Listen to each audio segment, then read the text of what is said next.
Thank you, Michelle. Hi, everyone. Thank you for joining today's webinar.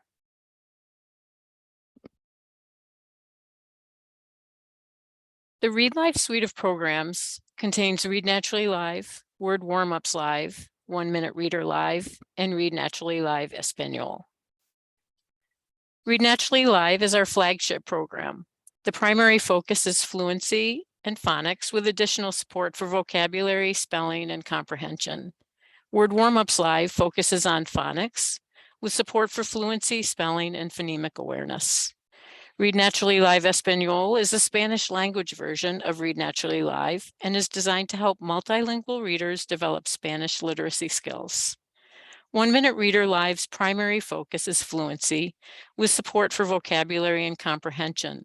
1 Minute Reader Live doesn't require teacher involvement. It's a structured, independent reading practice for developing readers of all ages. Today, I will explain how to log into Read Live for the first time, the Read Live navigation menu and homepage, adding or updating a school, adding staff, adding students individually, assigning Read Naturally Live licenses, and access to other Read Live programs, as well as the student's lead teacher and how to create a student password report.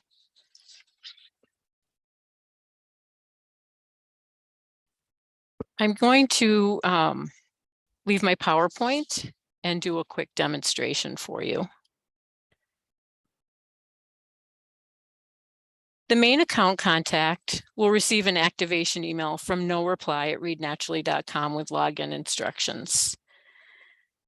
From that email, you'll click on the URL in the email provided that will take you to readlive.readnaturally.com.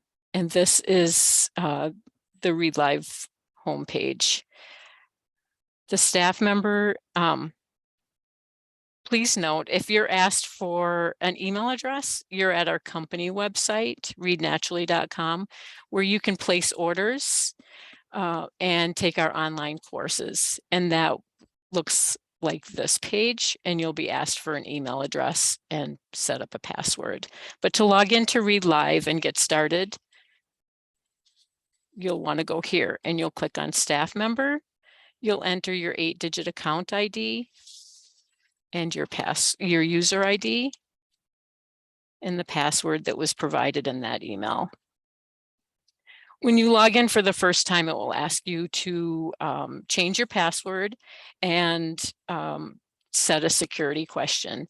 And if at any time you want to change your password or set a security question, you'll just click on your name in the upper right corner and you can change your password or set a new security question.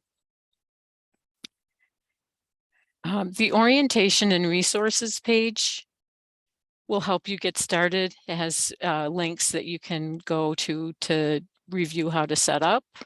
And it lists the role that you're assigned and what your permission is with that. And you can click on more about roles to see more information about what you can do. Then you can click on the main navigation menu. The navigation menu is a drop-down format of the tiles you'll see when you click on the home icon. So this is your main navigation menu. And this is the tiles that you see when you click on the home icon. Each account starts with one school. So we'll go to account and school administration. You'll have one school that will start out and it will say my school. And if you'd like to change that, you just click on the blue my school, and then you can update that to whatever you want your school to be called. And then save and close.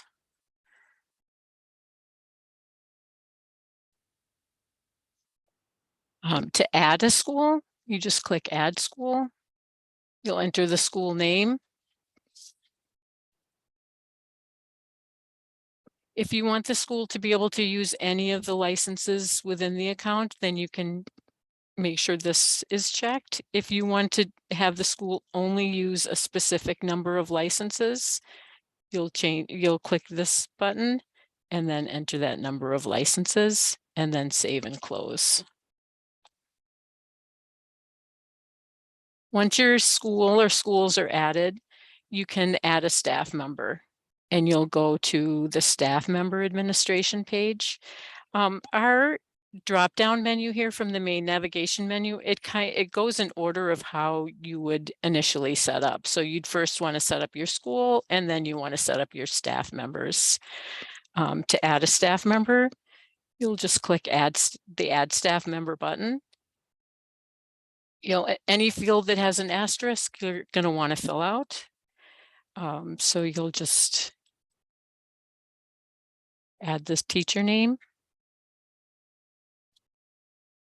And then you'll choose the role that you want that staff member to have.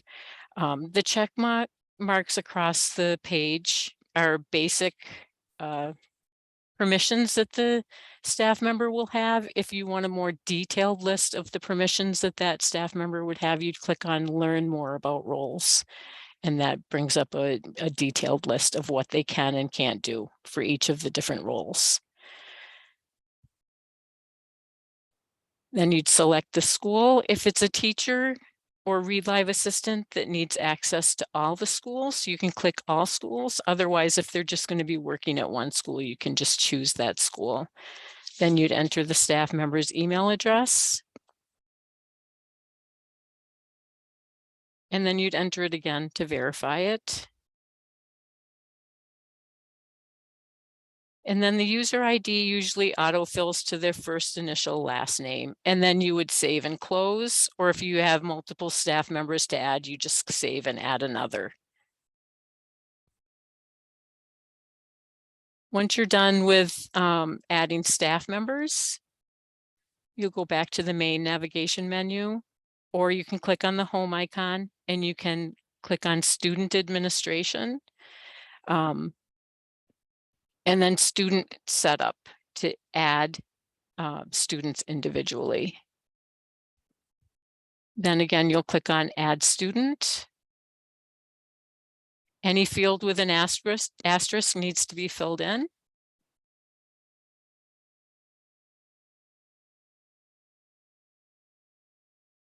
The status will automatically be active. Then you're going to choose the student's grade, the school that they're at, their user ID. A student user ID needs to be unique.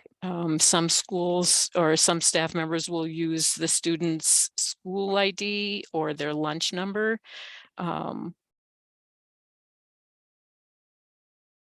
And then a password needs to be at least 3 characters. It does not need to be unique. So you could, if you wanted all your students to have the same password, you could do that. In order to work in Read Live, a student will need a license. So you'll change this to yes.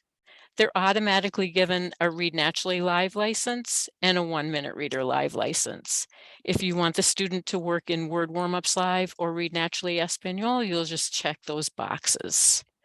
And then you'll choose the lead teacher for that student. And the lead teacher is the staff member that makes decisions for that student. And then you can fill in these optional fields. If you want to be able to send progress letters and awards to a parent or guardian, you can fill this information in, but it does not have an asterisk, so it does not need to be filled in. And then you just either, if you need to add multiple students, save and add another, or save and close. Once all your students are entered, sometimes staff members will forget what their students' login information is. If you go from the main navigation menu, go to reports. We have a student passwords report. So you just click on that tile and then just check the box for the students that you want to generate a report for. And then click generate report for selected. And it will bring up their password, their user ID and their password. If you want to do multiple students at a time, you check the first box and then hold your shift key and click on the last box, and it will choose all of them, and then again, generate report for selected. When you're logged into Read Live, you can easily navigate to our help page by clicking on help at the bottom of the page. And this opens a new browser tab where you'll, for our Read Live help page. It has many valuable resources. You'll see on the left side of the page are several short videos to help you set up your Read Live account, working with students, placing them if they need phonics, with phonics needs or without phonics needs, checking initial placement, many videos. And then on the right side of the page, you'll find valuable links to student and teacher training, resources, webinars, and job aids. And there's a main box with our Smart Start guide and Read Live user guide, system requirements, a couple of webinars that we've held, and then you'll find a separate box for each of the different programs in Read Live.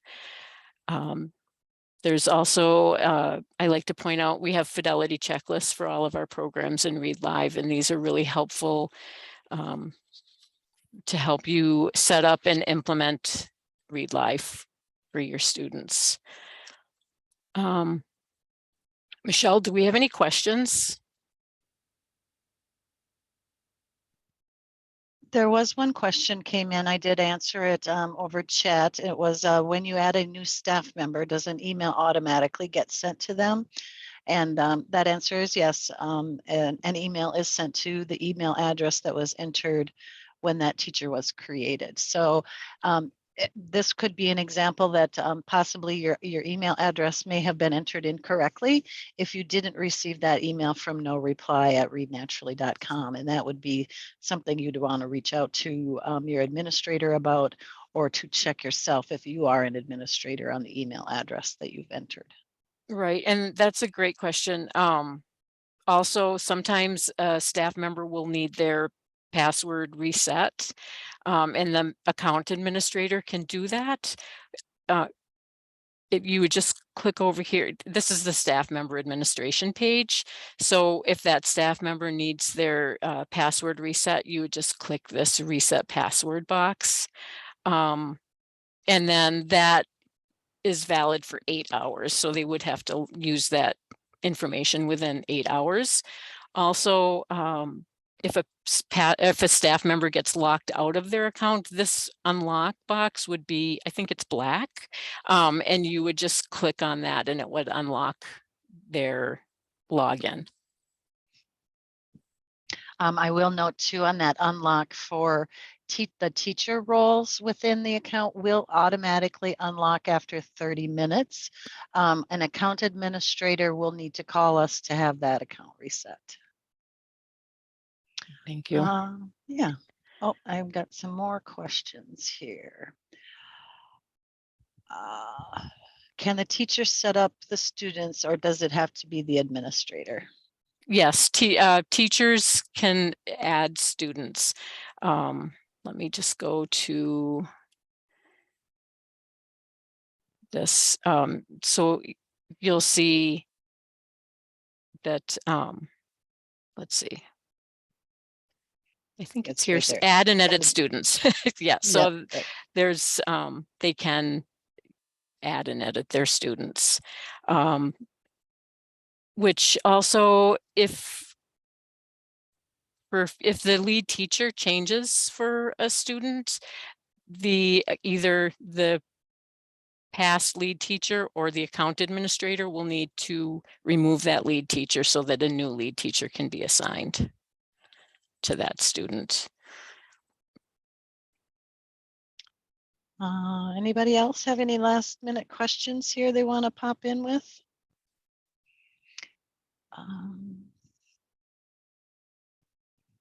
All right, Christy, I don't think we have any other questions. Did you anything else or more you want to add at this point? I think. No, I just thank you everyone for joining us today.